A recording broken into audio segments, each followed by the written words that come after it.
How many great business ideas have quietly disappeared because someone kept waiting for the perfect moment? That's the question at the heart of the $100 startup.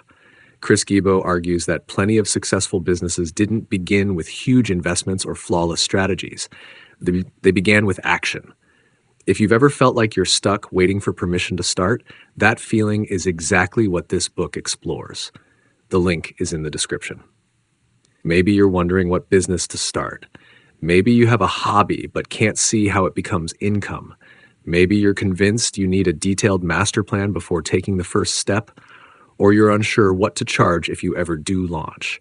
Those aren't random obstacles. They're the same patterns that keep thousands of people from building anything at all. If you're trying to solve why a business never seems to get off the ground, subscribe, because this channel breaks down one book like this every week using ideas you can actually apply. The first domino is the search for the perfect idea. People spend years brainstorming when the real opportunity is often already sitting in their experience. In Chapter 1, Convergence, the book profiles ordinary people who built profitable micro-businesses by combining skills they already had with something customers genuinely wanted to pay for. Its central argument isn't that you need a revolutionary invention. It's that you need to recognize the overlap between passion and market demand. There's one more piece to this we'll come back to, because even the right idea can still get trapped before it ever reaches a customer. That's exactly where overplanning takes over. Many aspiring founders spend months writing business plans designed to impress investors they'll never meet. Meanwhile, they never serve a single customer.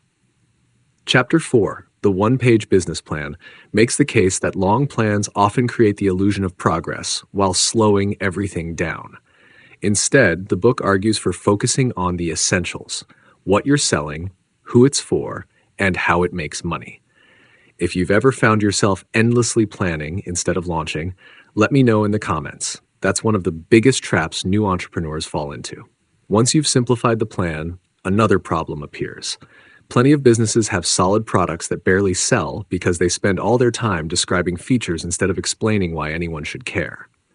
In Chapter 6, What People Want, Guillebeau argues that customers buy outcomes, not products. They buy confidence, convenience, save time, or better results. That's why a weak value proposition can make genuinely good work almost invisible. There's another domino after this, because even when customers understand the value, one decision can quietly sabotage the entire business. That decision is pricing.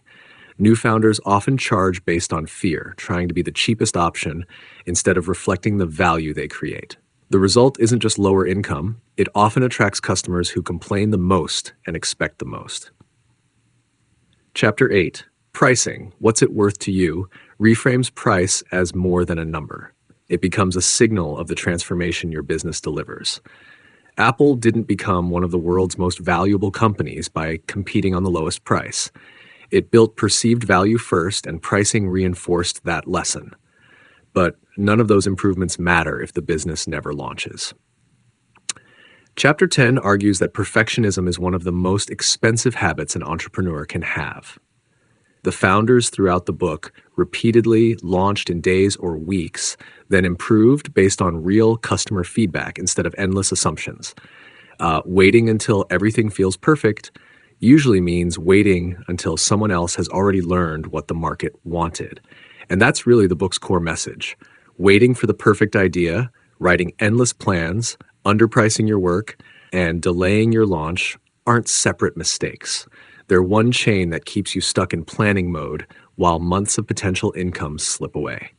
The $100 startup lays out the mental model for breaking that cycle and understanding why starting with almost nothing is often enough. If today's breakdown made you recognize those patterns in your own thinking, you'll find the full argument inside the book. The link is in the description. Thanks for spending these few minutes with me. I hope this gave you a clearer way to look at what's really holding many new businesses back. If you enjoy thoughtful book breakdowns like this, turn on notifications so you don't miss the next one, and subscribe if you'd like to keep exploring ideas that help turn knowledge into action.